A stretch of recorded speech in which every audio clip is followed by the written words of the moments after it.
আমি সুমন, আমি মাঝে মাঝে মিথ্যা বলি। একটি গ্রামে সুমন নামে একটি ছেলে থাকতো। সে মাঝে মাঝে মিথ্যা কথা এই বলতো। দেখুন কুটিরটা। বাঁচাও বাঁচাও, কুকুর আমাকে কামড়াতে আসছে। কই রে কুকুরটা? ওই তো, ওই রে কি রে? না চিন্তা দাও।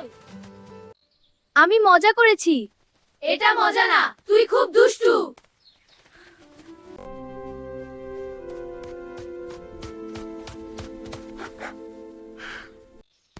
বাঁচাও বাঁচাও। কিন্তু গ্রামের লোকজন ভাবলো সুমন আবার মিথ্যা বলছে। না, এবার সত্যি বলছি, আমরা বিশ্বাস করি না।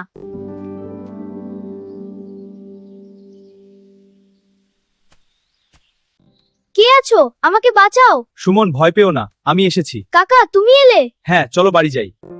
আজ থেকে আমি আর কখনো মিথ্যা বলবো না।